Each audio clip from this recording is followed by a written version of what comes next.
Alright folks, so in this week's lesson we're going to cover chapter 10, painting with the mixer brush. And the mixer brush just sort of creates the type of brush strokes that you get if you're actually painting with paint on a canvas in Photoshop. So it's kind of a fun lesson here. So the first thing we want to do is we want to go ahead and select our file. So I'm going to go up to Photoshop here in the opening page and go ahead and click on Browse and Bridge, and that's going to open up my bridge.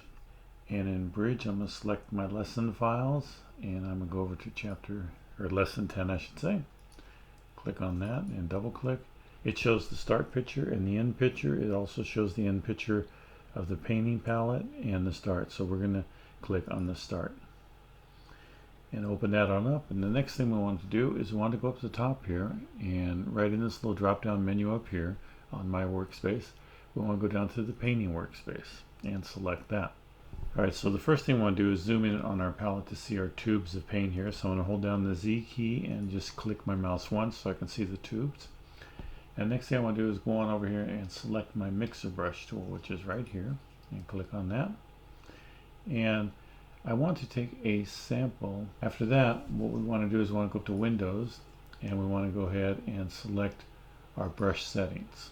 And that's going to open up our brush setting palette here. Finally, what I want to do is I want to select my eyedropper here, which I can also just press I, and I want to select the red inside the tube. You notice that the foreground color over here has changed that red, so I'm actually going to get a little bit brighter red, I think, selected.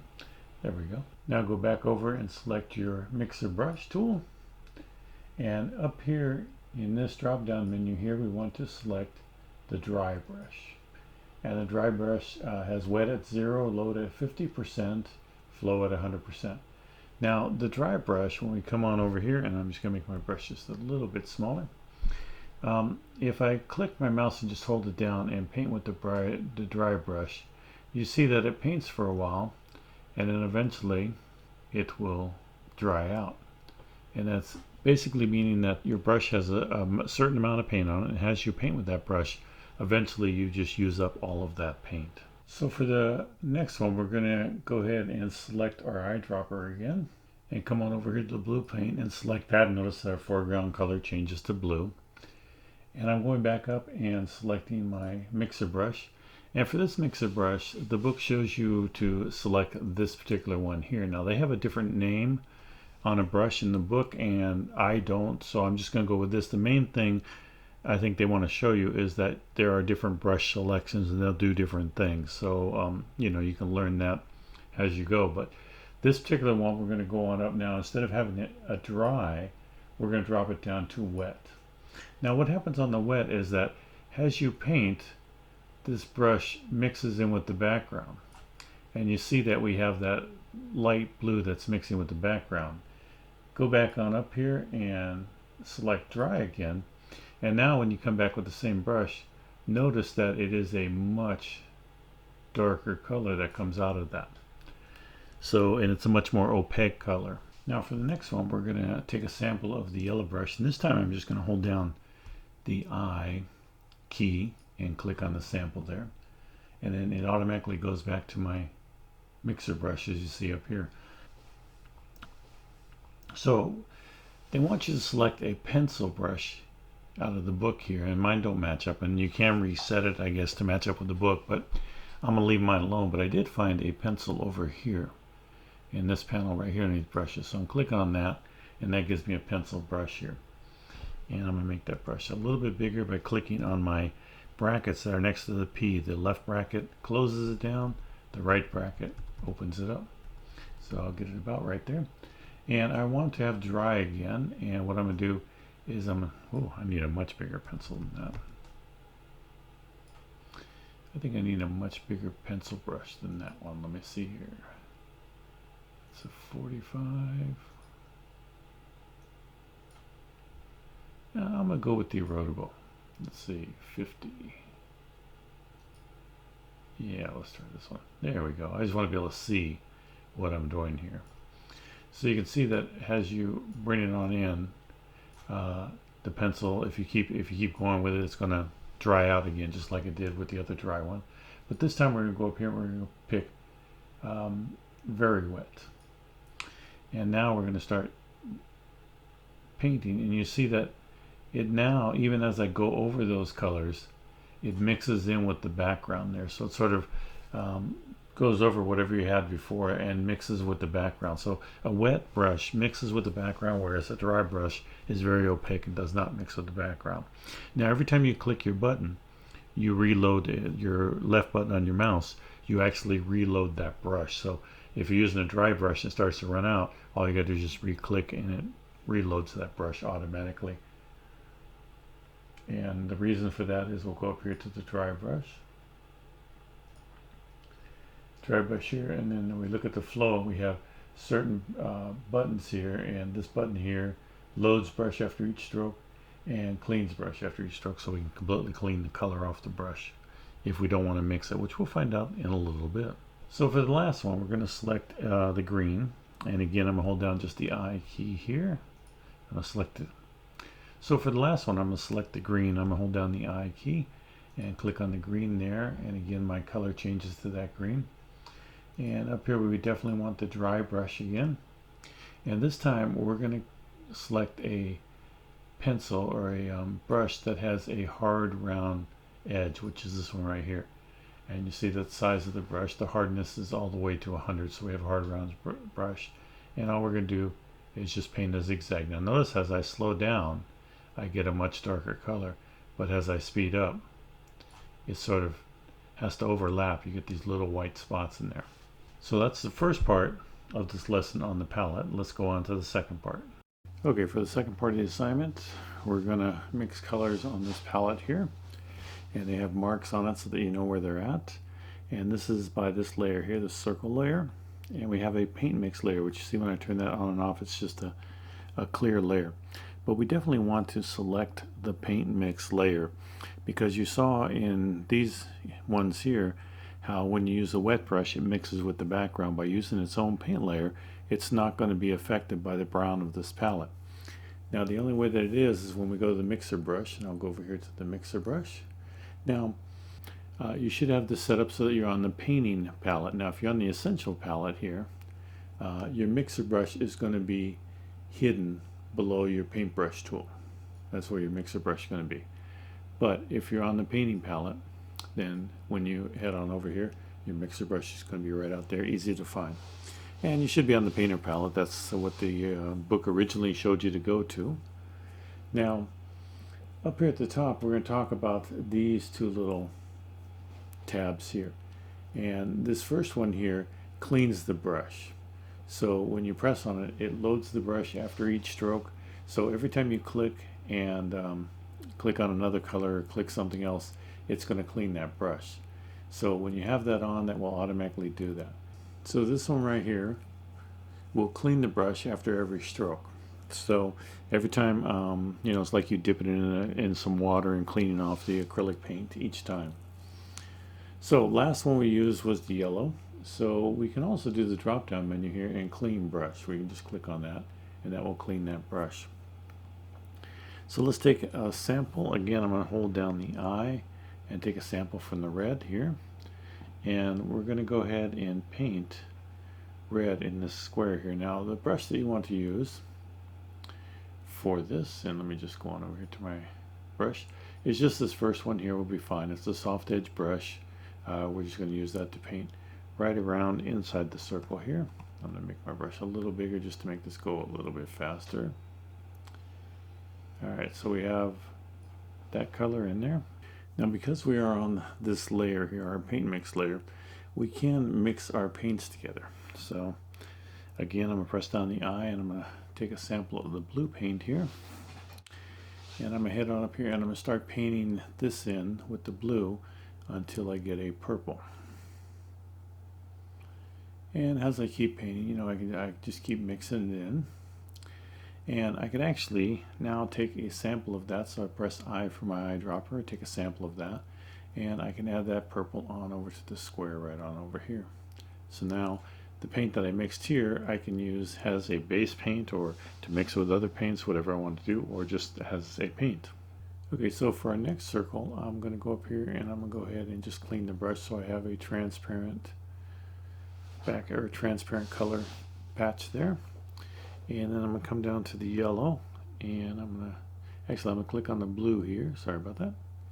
And I'm going to go ahead and select my mixing brush and paint in some blue here. Command Z, sorry. I meant to paint half that here. Just about like that. Alright, now I'm going to go ahead and sample the yellow. And let's see, take a pretty bright yellow there. And I'm going to go ahead and start mixing that. Notice how it sort of pushes the blue into the mixture there as it's mixing. So we have a mixture there. And now we have a color that we can select from there. That's sort of a bluish yellow, a little bit different than the one that we... And then finally, even though that this layer is mixed with the yellow, we still have the yellow, the bright yellow in our base. So I'm going to go ahead and paint in this circle here with that yellow. And I'm going to sample some of the red, so I'm going to press I and move from my eyedropper and sample some of that red. When I let go, it should go back to my brush. You see that we have red in our color palette there, and our color swatch, I should say. And on our color palette here, we're going to mix this red in to get a nice little orange color there. So that shows you a little bit about how you can mix these paints on a palette and use them in whatever image that you're working on. You can always add a separate layer to something to mix the paint on, and then bring them on over to the other layer. Now the paints will always mix on their own layer unless you come up here to the top and you put sample all layers. Now if I click on sample all layers, you can see that when I paint this in here, it's affected by the brown now. It's not quite the bright red that it was over here. It's going to be affected by that brown layer once it samples all layers. So I'll put Command Z to get rid of that, just to show you. Take off sample all layers. And now we just want to get rid of our circle so that we can just see our palette here. And then we're going to go ahead and go to File and Save As.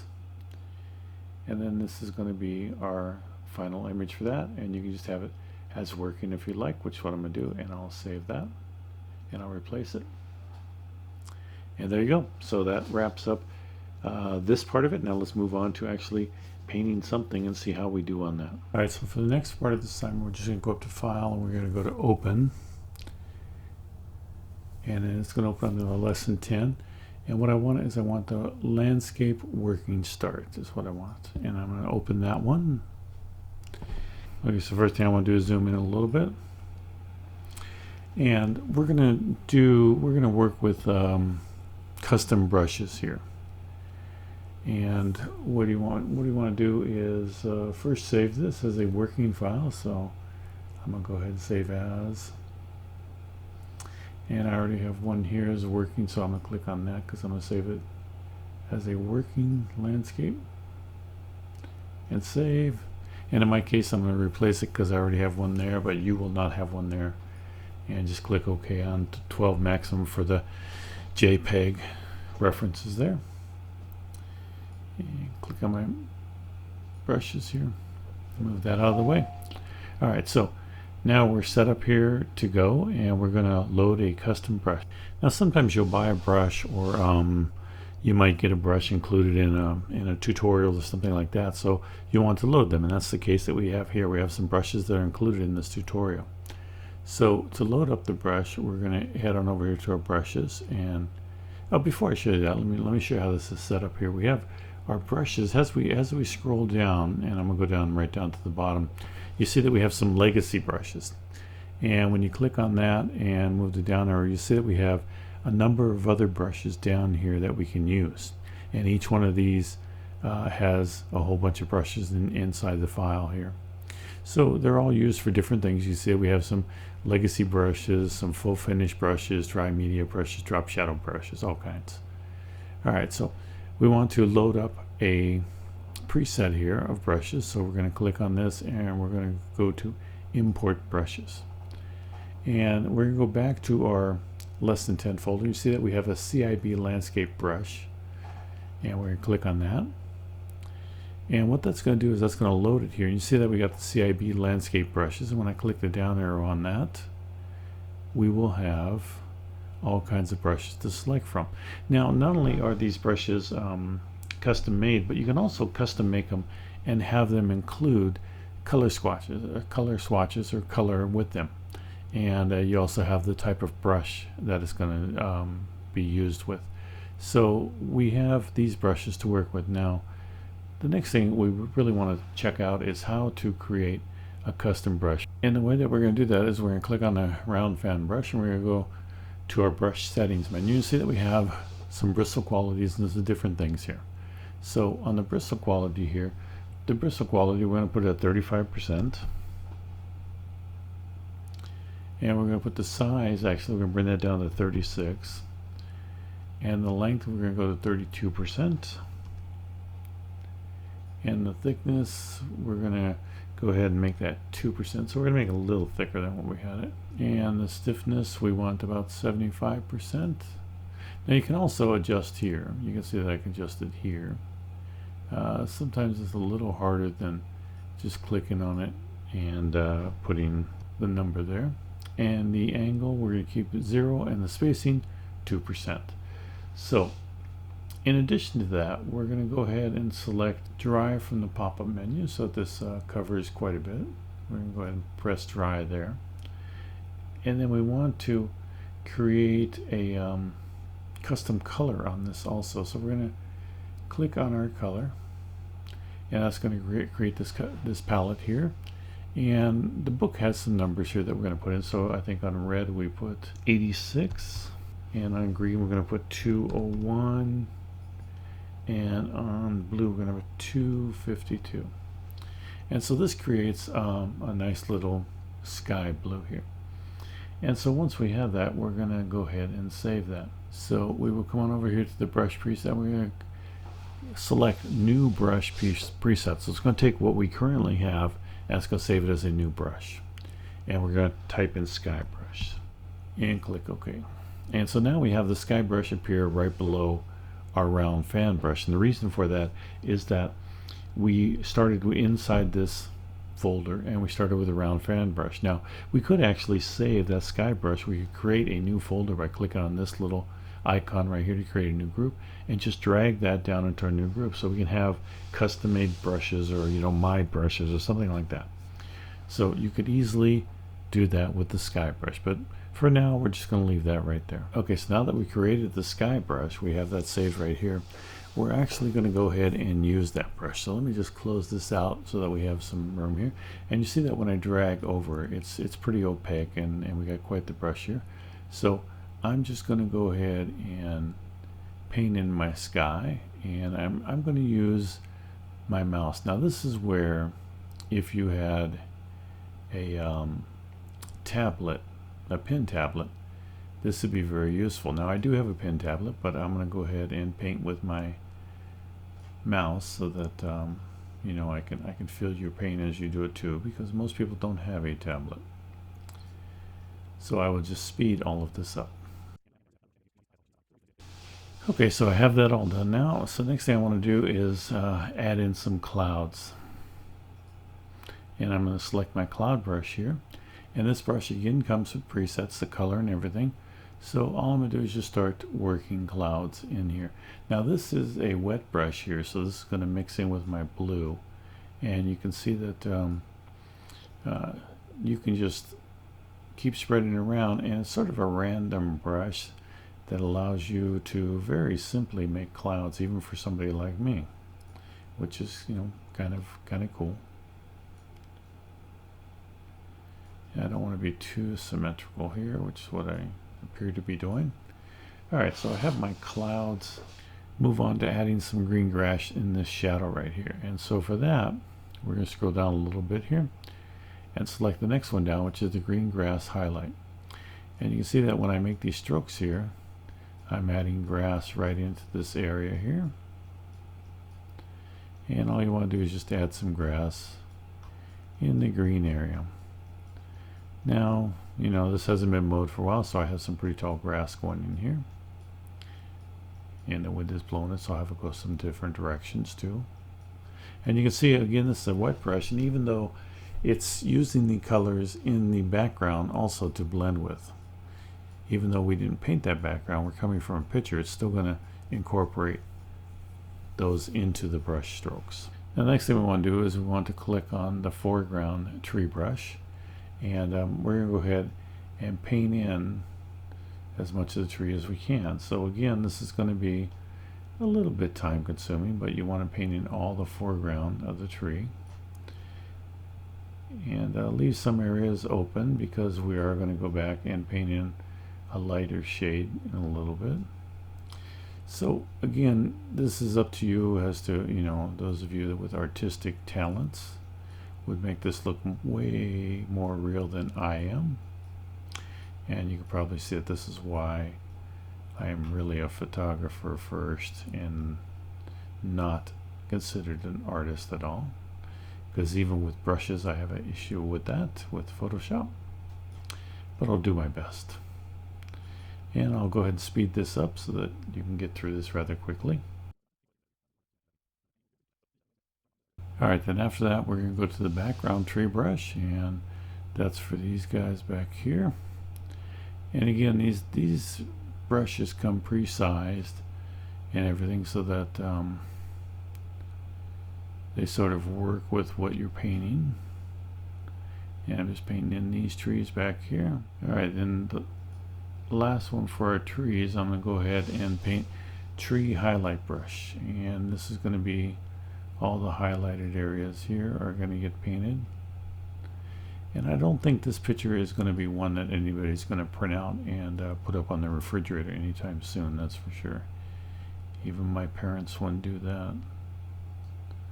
Not going to be a pretty thing. Hopefully yours should turn out much better, but I will be quiet now and just speed through this. Okay, so hopefully I haven't offended any of the artists that are out there, but I'm going to move on to my brown grass brush, and this brush is basically going to paint over all of the brown grass. Notice how the brush is mixing quite nicely with the background colors and with each other. And if you click and then let go of your mouse, so I'm making little short strokes here. So if I make a mistake, the nice thing about that is that when I put the redo, when I put Command Z, it will go back one stroke. Whereas if I kept it down and I kept just painting like this, it would, when I put Command Z, it's going to remove that entire stroke there. So sometimes it's worth it to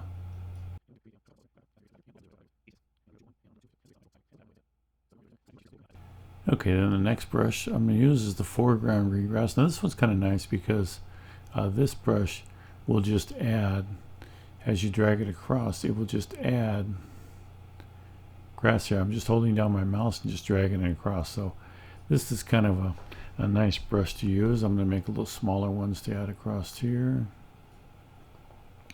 And depending on the direction that you're going, they pretty much stay the same way, but that looks nice. Matter of fact, I'm going to use a lot of these to cover up my other stuff here. So that's much easier than the other way that we were just doing it. Like that a lot, actually. All right, and there it is. So now you have your finished masterpiece. Once you're done with the last brush here, the foreground grass, you just want to go up to save and go ahead and just press save because you already have it named as a working landscape working, and you save that and your masterpiece is done, ready for printing and put in your first gallery. So thanks for watching, and hopefully you like this and subscribe, and I will be covering the rest of the chapters in the book each week. Thanks for watching.